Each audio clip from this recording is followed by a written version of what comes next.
frais de retrait de 50 000 francs CFA, c'est 38 centimes. À partir d'ici, en euros, c'est 38 centimes chez Nita. Chez Amana, c'est 22 centimes. On a pris tous les prix de Sako. On rajoute le frais de Amana, de retrait ou de Nita. On les rajoute sur nos frais qu'on avait mis côté Sako. On serait encore en dessous des frais Tu peux aller retirer ton argent à 22h. Tu peux aller retirer ton argent un dimanche. Un dimanche. C'est pas que dans les grandes villes. Tu es aussi dans tous les villages, les recoins du Niger où il y a ces services de transfert d'argent. Nous pensons que ce service d'envoi d'argent n'est pas encore bien fait et que nous pouvons améliorer ça. Notre service semble être bien, mais on peut faire 10 fois mieux, 20 fois mieux, 100 fois mieux. Donc, quelle langue la personne parle? Si c'est Hausa ou Zarma. Si c'est Hausa, je passe directement en parlant Hausa. Et si c'est Zarma, je parle Zarma. Et ça marche très bien parce que tout de suite, l'atmosphère, elle baisse.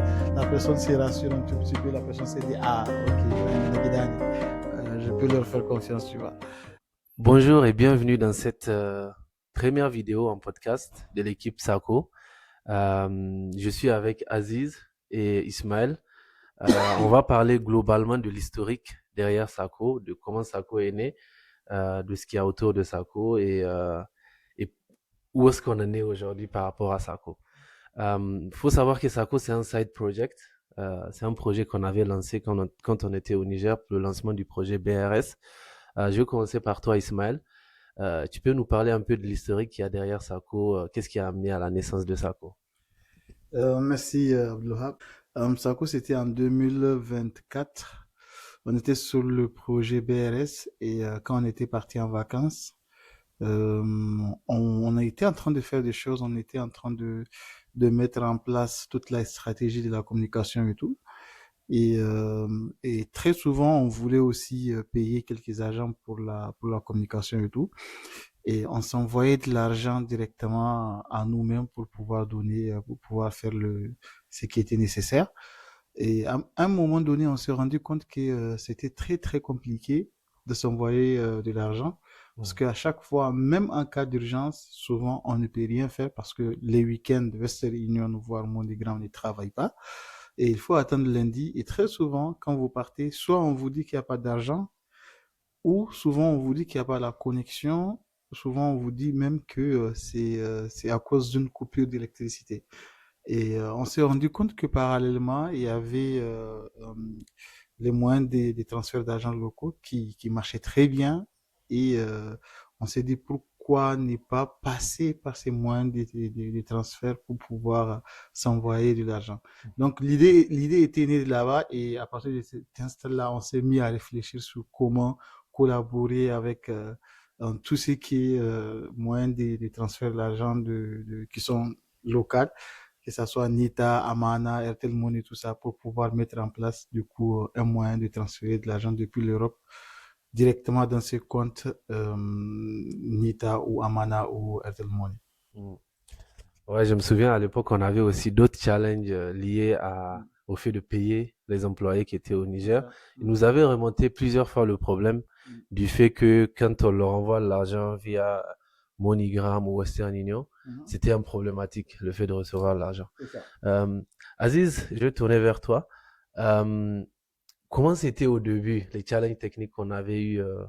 Moi, j'ai participé techniquement au code. Je savais qu'au début, c'était pas du tout évident.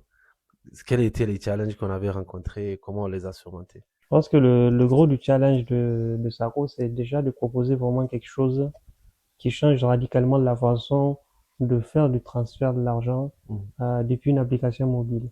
Proposer quelque chose de fluide. Donc il y a tout un travail vraiment qui a été fait par l'équipe qui fait du design, qui a fait du très bon travail. Et puis maintenant il faut voilà quoi, passer du design au code pour refléter cette réalité. Et donc vraiment l'équipe a travaillé très dur pour proposer quelque chose d'assez moderne, d'assez fluide. Et derrière aussi, on a une équipe technique qui est très enthousiaste, très motivée. Et on a un mode de fonctionnement qui change radicalement de ce que beaucoup d'entreprises ont comme stratégie pour déployer des solutions. Et une de ces stratégies aujourd'hui, vraiment que nous, on adopte, c'est du pure programming, mais vraiment de l'extrême programmé, même si je peux le dire, où on va se mettre bon, à 3, à 4 sur une problématique, et puis bon, ce qu'on aurait pu faire tout seul en 2 heures, 3 heures, ou peut-être une journée, chez ceux qui on va le faire en 1 heure, 30 minutes, l'histoire est réglée. Donc ça, c'est l'une de nos plus grosses forces aujourd'hui, vraiment, qui nous a permis vraiment de proposer cette solution assez fluide. Ouais, ça c'est vraiment important ce que tu dis, l'aspect design déjà. Je me souviens au début, on a fait plusieurs choses, on les a défaire. En interne, on testait, on se disait non, ça passe pas auprès des users, on refait. Et aussi, ça c'est vraiment une des choses que j'aime le plus par rapport à notre équipe, c'est la capacité à travailler sur des sujets extrêmement compliqués pendant des très longues durées. C'est-à-dire qu'on peut se prendre une journée ou pendant toute la journée, on travaille sur un problème spécifique. Et ça, c'est vraiment fort. Et Ismaël, toi, tu travailles beaucoup avec les users. Euh, Quelles sont les problématiques qui ont été le plus remontées au niveau des users, euh, au niveau des transactions globalement? C'est vrai que je pense que parmi nous tous, je suis celui qui est le plus en contact avec les users. Et moi, avec mon équipe, on essaie au maximum de résoudre ces problématiques-là. Et quand ça concerne des problématiques techniques, je vous contacte directement pour faire le nécessaire. Le premier problème qu'ils me remontent, c'est le fait que quand on leur demande de s'identifier, ils veulent s'identifier avec le passeport nigérien. Et à leur grande surprise, c'est-à-dire le passeport nigérien, il passe pas. Sachant que de la communication, on leur dit que c'est une application 100% développée par les Nigériens, produite par les Nigériens et c'est une application autonome qui est qu'on gère entre nous que les Nigériens. Mais comment ça se fait qu'ils ont des passeports nigériens et qu'ils n'y passent pas? Donc, ils veulent des explications par rapport à ça. Je sais pas si un d'entre vous peut un peu plus développer dans ce sens. Moi, je peux apporter un début de réponse et peut-être Abdul aura aussi pourrait compléter. Je pense qu'aujourd'hui, c'est que la communauté SACO devrait comprendre par rapport à l'aspect vérification d'identité, c'est que Sauki, c'est une entreprise qui exerce ici en Europe. Donc, SACO bénéficie d'une couverture bancaire européenne. Et puis aux États-Unis aussi, parce qu'on a la possibilité de faire des transferts d'argent aux États-Unis, des États-Unis pour alimenter les différents comptes que tu as déjà mentionnés, Ismaël. Et donc légalement, il faut que la personne puisse avoir les documents nécessaires dans ces pays-là où l'application est disponible. Donc voilà un début de réponse. En tout cas, peut-être Abdul, tu pourrais aussi compléter si nécessaire par rapport à ça. Ouais, je pense que tu as déjà tout dit sur d'un point de vue légal, on n'a pas le droit d'accepter un certain nombre de documents. Il faut prouver ça, le fait qu'on est résident dans des pays dans lesquels nous sommes présents. Mais nous sommes en train de travailler sur des évolutions qui vont venir dans le futur, qui nous permettront de prendre en compte les passeports nigériens et de faire l'identification de l'identité de la personne, même si la personne est au Niger. Donc, techniquement, on va considérer que la personne est au Niger s'il a un passeport nigérien. Donc, ça, c'est un use case qu'on va régler avec les features qui vont venir avec le temps. Et peut-être vraiment pour compléter, à titre d'exemple, aujourd'hui, vous ne pouvez pas venir ici en France demander l'ouverture d'un compte bancaire avec juste un passeport nigérien. On va vous demander forcément un document d'identité du pays. Et le moment où on va vraiment élargir l'application SACO pour avoir la possibilité d'exercer au Niger, bah dans ce cas, il y aura la possibilité de s'identifier avec les documents nigériens. Ouais, tout à fait. Aujourd'hui, c'est vraiment lié à nos partenaires bancaires qui exigent le fait que la personne qui fait un envoi puisse être identifiée, soit résident d'un pays où nous sommes présents. Si c'est en Europe, c'est l'un des pays de l'Union européenne. Si c'est en Amérique du Nord, les États-Unis et bientôt aussi le Canada qui va venir cette semaine. Ok. Merci pour ces éléments de réponse. Merci pour ces éléments de réponse.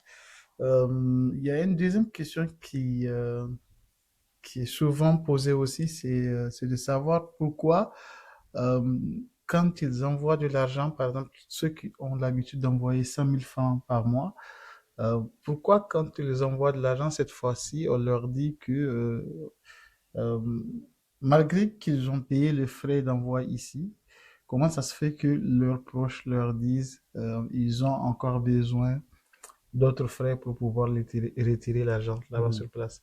Il y en a beaucoup à qui on ne dit pas forcément la somme Mhm. qu'il faut mettre pour retirer l'argent. Donc, ils veulent avoir aussi des éléments d'explication par rapport à ça. Mhm. C'est-à-dire, si on prend l'exemple des 5 000, Mhm.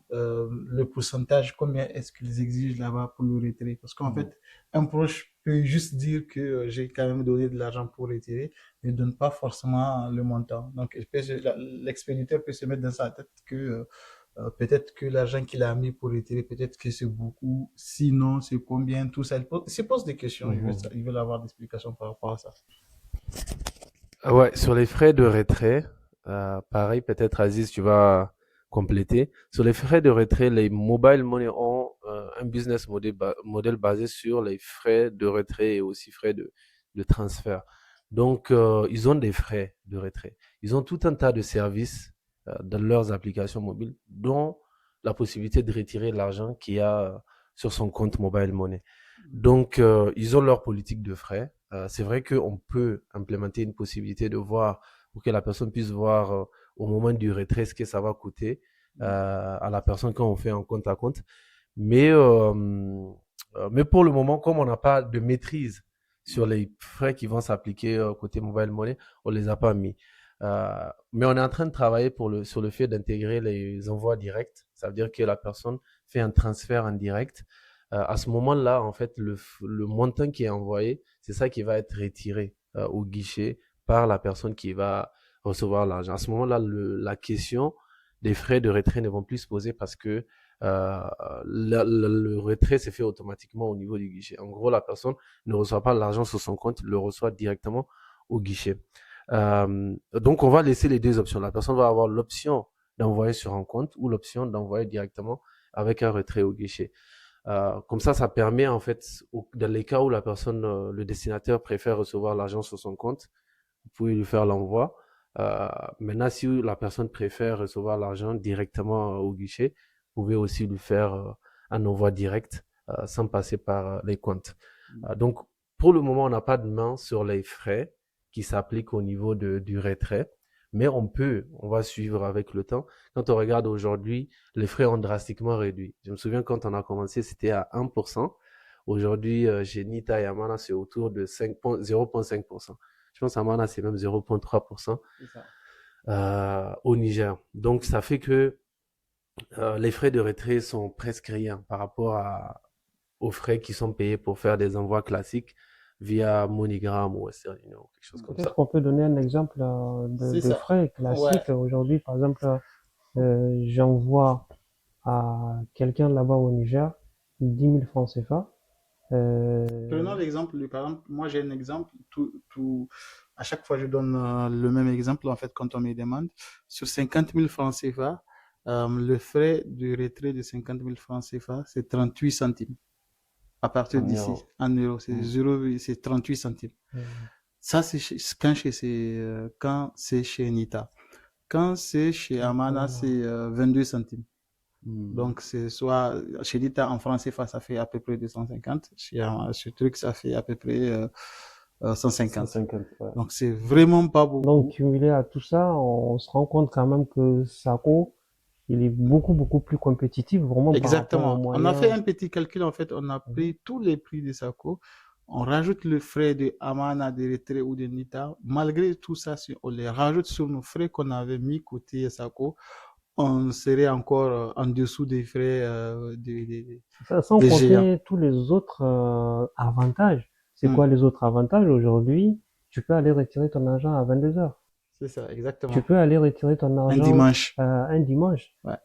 Et t'es pas que dans les grandes villes. Hmm. Tu es aussi dans dans tous les villages, les recoins du Niger où il y a Mm. ces services de transfert d'argent. Hmm. Donc, ce qui fait que même si on compare que SACO propose, ce qui n'est pas vrai, déjà on propose des choses plus intéressantes, Hmm. mais surtout que on propose vraiment une plus-value beaucoup plus intéressante pour nos utilisateurs, Hmm. qui fait que le papa qui est au village n'a pas besoin de prendre de mettre 2000 francs pour venir dans une grande ville retirer son argent. C'est qui est vraiment quelque chose d'assez extraordinaire aujourd'hui. C'est ça. Je suis tout à fait d'accord avec toi. Donc, peut-être on peut passer à une autre question qu'on me pose très souvent, c'est à quand comment on appelle ça, le chemin inverse, c'est-à-dire du Niger vers l'extérieur. Parce il y a beaucoup de parents qui posent la question parce qu'ils ont des enfants, des étudiants qui étudient ici en Europe et qui souhaitent qu'ils les envoient de l'argent via MoneyGram, Western Union, tout ça, et que ça coûte énormément. Ouais. Donc, ils veulent une alternative aussi et ils vont poser cette question. Ouais, sur ce point, pour le moment, d'un point de vue légal, on n'a pas le droit de faire des envois depuis le Niger vers l'extérieur. Donc, nous sommes en train de travailler sur tout ce qu'il faut, tout ce qui va être nécessaire pour pouvoir être capable de pouvoir permettre cette possibilité. Mais nous travaillons dessus. Et d'ailleurs, nous serons vraiment heureux de pouvoir annoncer cette possibilité depuis SACO, que les gens puissent envoyer de l'argent depuis le Niger vers l'Europe en général, l'international, que ce soit l'Europe, les États-Unis, tous les pays où nous avons aujourd'hui des utilisateurs. Nous allons pouvoir aussi permettre à ce que la diaspora puisse recevoir de l'argent depuis le Niger. C'est pas évident à faire d'un point de vue compliance, comme on dit, mais on travaille dessus. On travaille vraiment beaucoup, beaucoup dessus avec l'équipe, avec Wazuka et d'autres membres de l'équipe. Tu veux rajouter quelque chose? Oui, sur cet aspect-là, comme l'a dit Abdul, c'est un projet sur lequel on préfère ne pas annoncer quelque chose vraiment très tôt, mais c'est un travail qui est mené en interne avec les équipes opérationnelles, enfin, tous ceux qui s'occupent des aspects compliance pour qu'on puisse avoir les autorisations nécessaires. Mais voilà, c'est quelque chose sur lequel on va proposer plus que de faire du mouvement de l'argent, par exemple, du Niger vers l'Europe, mais avec d'autres possibilités qui vont changer radicalement le mode de consommation de nos compatriotes là-bas. C'est pas mal, oui. J'ai une autre question. En fait, il y a beaucoup qui me demandent, ils me disent, j'ai un compatriote qui se trouve au Bénin. Il y en a qui me disent qu'ils ont des compatriotes qui se trouvent au Nigeria, au Tchad. Et il y en a qui me disent, est-ce que c'est possible d'envoyer? À chaque fois, je leur dis oui, partout où il y a Nita, vous pouvez envoyer. La personne peut aller retirer comme si il est au Niger. L'essentiel est que dans le pays de la personne, qu'il ait Nita. Maintenant, il me pose la question, et si dans le pays de la personne, il n'y a pas de Nita? C'est-à-dire, est-ce que vous avez des perspectives dans le futur? D'ici 2, 3 ans, vous voyez comment sur les marchés de l'Ouest africain en général? Ouais, ça c'est une très bonne question. Nous avons déjà engagé du travail avec des partenaires un peu comme Nita dans la sous-région. Aujourd'hui, nous travaillons principalement avec Nita, sur Nita et Amana, en ce qui concerne le Niger, mais beaucoup de gens font des envois aussi dans d'autres pays via Nita, par exemple au Bénin, Côte d'Ivoire et tout ça. Même Nigeria d'ailleurs. Mais dans le court terme, là où on va vraiment lancer prochainement, c'est le Mali et le Burkina, depuis l'international vers ces deux pays-là. En gros, on veut être les leaders du transfert vers ces pays-là, de l'AES d'abord. Mais avant de faire ça, on va d'abord s'assurer qu'on a fait un service que les Nigériens veulent. Parce qu'on est des Nigériens d'abord, on veut bien servir les Nigériens. Donc, on va commencer par le Niger, bien faire le travail au Niger, et par la suite aller au Burkina et au Mali, et pourquoi pas aller dans d'autres pays comme le Nigeria et d'autres pays qui sont beaucoup plus grands, euh, proposer le même service. Nous pensons que ce service d'envoi d'argent n'est pas encore bien fait et que nous pouvons améliorer ça.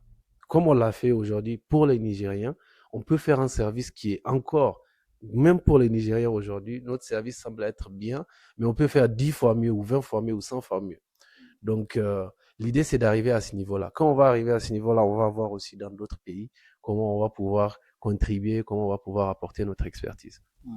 Aziz, peut-être tu veux Exactement. ajouter? En tout cas, ce que je peux compléter, Sako, c'est plus qu'une application de transfert d'argent. Sako, c'est une application que quand tu vas l'ouvrir, ça va changer radicalement ta façon d'interagir avec l'argent. Donc la façon dont tu vas pouvoir consommer, la façon dont tu vas pouvoir proposer toi-même des services à d'autres personnes. Donc, il y a toutes ces possibilités-là qui vont s'ouvrir, qui vont permettre radicalement d'échanger.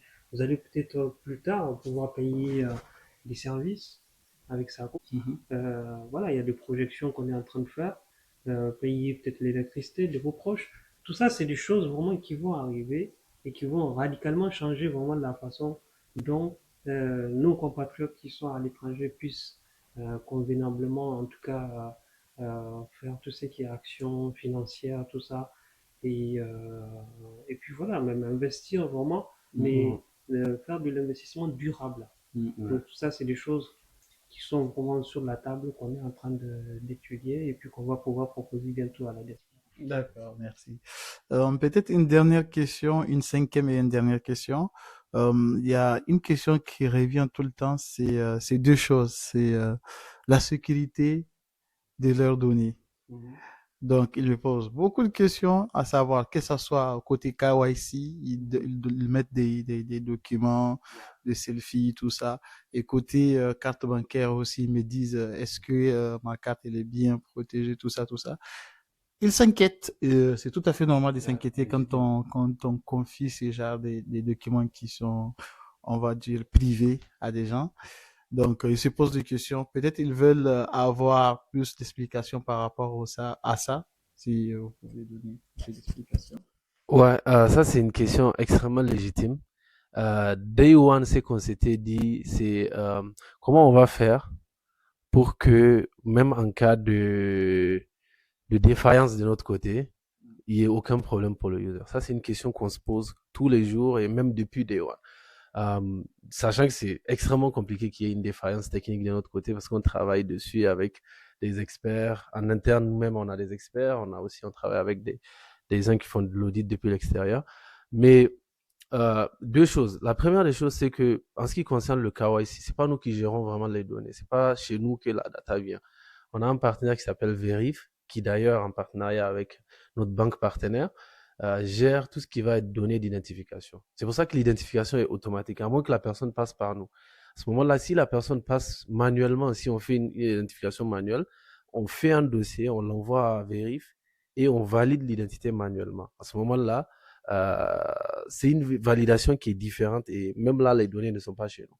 Donc, les données ne sont pas stockées chez nous. Nous, on a juste un process où Verif nous dit est-ce que l'identité est valide, est-ce que la personne est bien résident européen ou quelque chose comme ça. Euh, Pareil pour les pièces d'identité, pour les cartes bancaires. Les cartes bancaires ne sont pas non plus gérées chez nous. En fait, quand quelqu'un fait une transaction, il fait ce qu'on appelle le payment intent. La personne fait une intention de paiement qui est envoyée au niveau du partenaire bancaire qui valide ou pas en fonction de la banque, de l'exigence de la banque de la personne qui fait l'opération. Si la banque exige qu'il y ait une double authentification, la personne va devoir faire la double authentification. Donc, il y a vraiment des standards classiques qui existent aujourd'hui qui permettent de ne pas avoir à mettre les données des gens en danger. On est en Europe avec l'histoire des RGPD, on est extrêmement compliance avec les RGPD pour éviter d'avoir des problématiques liées, surtout quand on est une fintech, des problématiques liées à la gestion des données des gens. Donc sur ça, c'est vraiment un sujet qu'on prend très très au sérieux, l'histoire de bien gérer les données des gens. En ce qui concerne chez nous, les data qui sont chez nous, ça va être des données plus transactionnelles qui sont très souvent anonymisées, sur lesquelles, en fait, souvent on n'a même pas la main. Très souvent, on voit les transactions que quand il y a une réclamation ou il y a ce qu'on appelle dispute. On va essayer de le régler. C'est à ce moment-là qu'on accède aux données pour voir qu'est-ce qui se passe. Mais dans le fond, on n'a pas vraiment accès de manière visible aux informations des gens pour pouvoir faire quoi que ce soit avec. Donc, on les prend très au sérieux. Et sur le paiement, on a fait pas mal d'aspects, pas mal de choses qui nous permettent aujourd'hui de donner la confiance aux gens. On a intégré, par exemple, Apple Pay pour les gens qui sont sur iOS. On va intégrer PayPal pour simplifier, pour ne pas avoir à demander à la personne d'ajouter sa carte. Et pareil, on va continuer à simplifier aussi de l'identification pour vraiment aller encore plus loin par rapport au process d'identification au niveau des gens. Mais tout ça pour dire que, on gère pas vraiment les données des gens parce que c'est derrière la banque qui vérifie toutes les transactions. Donc, Et d'ailleurs, les transactions peuvent être annulées. En cas de besoin, si vous avez besoin vous avez un doute ou vous voulez annuler une transaction, on peut l'annuler à tout moment. Vous pouvez nous contacter via le service client. On va pouvoir annuler la transaction. Donc, on a tout un tas de process. Et ça, c'est lié au fait qu'on a une banque derrière qui nous suit, qui regarde un peu, qui fait le garde-fou par rapport à tout ce qui se passe dans notre système pour éviter qu'il y ait des problèmes liés à la gestion des données des gens. Vas-y, tu veux rajouter peut-être quelque chose. Peut-être c'est que je peux compléter, en tout cas en revenant sur l'une des questions Ismaël, les utilisateurs qui ont aujourd'hui des passeports nigériens qui souhaiteraient utiliser l'application Ouais. vont faire des montants supérieurs en tout cas à 150 euros mensuels. Mhm. Donc c'est pour leur dire, c'est de nous envoyer leurs documents, par exemple des personnes qui ont un titre de séjour en cours de renouvellement, donc ils ont normalement un récépissé, ils nous envoient un récépissé avec une copie du passeport et puis aussi un selfie de même. Et là, on va faire l'authentification manuelle entre de l'utilisateur. Et ils peuvent nous l'envoyer à l'adresse hello@soki.you et pour qu'on puisse faire l'identification, ils seront automatiquement notifiés par mail pour leur dire que leur identité a été vérifiée. Ouais, ça c'est un process qui n'est pas très connu souvent par les gens, qui est que l'identification c'est pas seulement en ligne, c'est pas seulement dans l'application Sako. Vous pouvez initier une identification dans Sako. Si ça passe pas, si vous avez un titre de séjour expiré ou visa expiré ou quelque chose comme ça, vous pouvez faire le process via offline comme on dit et tu nous contactes. Tu nous envoies un mail avec toutes les informations. On va faire une documentation là-dessus d'ailleurs pour simplifier la chose aux gens, permettre à ce que la personne puisse faire son identification convenablement avec tout type d'attestation. Par exemple, la personne peut avoir un récépissé, un visa et plein d'autres trucs. Et on va faire quand même la vérification. On sait à quel point c'est compliqué les process de titre de séjour, donc les attestations de prolongation et tout ça on les accepte pour pouvoir valider l'identité à partir du moment où la personne a tout ce qu'il faut d'un point de vue légal. Peut-être pour finir, un point important, en interagissant avec la communauté, on se rend compte que Sako, c'est au-delà de nous. Au début, on a vraiment commencé à travailler sur Sako comme un side project. Aujourd'hui, c'est devenu le projet central au niveau de Sauti. Euh, Qu'est-ce que vous pouvez dire aujourd'hui à quelqu'un qui n'a pas encore Sako, qui hésite à avoir Sako, ou qui a entendu parler de Sako, mais qui a peur ou qui hésite? Euh, on sait qu'il y a vraiment une identité, comme tu disais, Aziz, nigérienne autour de Sako. On va essayer de pousser vers ce sens-là, même d'un point de vue design, pour que ça sorte. Pour le moment, ça sort pas encore. Euh, Qu'est-ce que vous direz à quelqu'un qui hésite encore pour le convaincre à utiliser Sako, à aller faire ses opérations avec Sako? Euh, Moi, ce que je peux dire, c'est Sako, c'est vrai, on a développé l'application Sako, mais Sako aujourd'hui appartient à toute la communauté. Et utiliser Sako, c'est faire du patriotisme, dans le vrai sens du terme. Au même titre que vous voyez ici en France, on parle du Made in France. On met en avant vraiment le Made in France. C'est comme ça que nous, aujourd'hui, Nigériens, on devrait mettre en avant le Made in Niger. Sako, c'est Made in Niger. C'est quelque chose qui est fait par des Nigériens de la diaspora qui sont soucieux vraiment sur comment nos compatriotes peuvent transférer de l'argent à leurs proches de manière sécurisée avec tout un accompagnement des personnes qui vous comprennent. C'est ça, Sako. Donc moi, c'est ce que je peux dire vraiment. C'est se poser la question vraiment sur l'impact aujourd'hui que va avoir Sako. C'est l'impact aussi que va avoir le Niger sur le monde. Moi, ce que je pourrais compléter par rapport à ce que tu as dit, Aziz, j'ai eu beaucoup de gens aussi qui me posent cette question. Il y en a qui m'appellent carrément avant de faire une transaction. En tout cas, il y en a beaucoup avant de faire leur première transaction, ils m'appellent pour me demander, c'est pour savoir si c'est vraiment des Nigériens qui sont derrière tout ça et tout ça. Donc, à chaque fois, ce que je fais pour les rassurer un tout petit peu, je demande à la personne quelle langue la personne parle. Si c'est Hausa ou Zarma. Si c'est Hausa, je bascule directement en parlant Hausa. Et si c'est Zarma, je parle Zarma. Et ça marche très bien parce que tout de suite, l'atmosphère, elle baisse. La personne se rassure un tout petit peu. La personne se dit, ah, ok, je peux leur faire confiance, tu vois. Donc du coup voilà, peut-être on n'a pas parlé de l'équipe cofondeur qui est derrière tout ça, mais il y a moi, il y a Aziz, il y a Abdelwahab et il manque Wazuka et Idrissa qui sont pas là aujourd'hui avec nous malheureusement. Et donc voilà, s'ils ont, peu importe la question de l'application directement, ils peuvent nous contacter par WhatsApp, ils vont tomber directement sûrement sur l'un d'entre nous. Et on va les rassurer et on va les expliquer que c'est vraiment sûr et qu'ils n'ont pas à s'inquiéter pour faire quoi que ce soit comme transaction. Et en cas de problème, ils peuvent revenir vers nous pour leur assister, tout ça. Donc voilà, c'est ce que je peux compléter. Ouais. En tout cas, il y a toute une équipe vraiment autour de ce projet aujourd'hui. Nous, en tant que cofondeurs, mais il y a aussi nos partenaires avec qui on travaille, qui travaillent dur. Voilà. Et il y en a qui sont au niveau de la station F, il y en a qui sont là-bas au Niger. C'est vraiment une équipe extraordinaire et voilà, on espère que beaucoup de choses vont émerger en tout cas de ce travail. Ouais, il y a beaucoup de choses qui sont en cours en ce moment. Et souvent, c'est compliqué de garder certains secrets en interne, mais bon, ça va venir. En tout cas, merci pour votre temps et merci pour avoir regardé. On va probablement revenir avec des vidéos de ce format-là.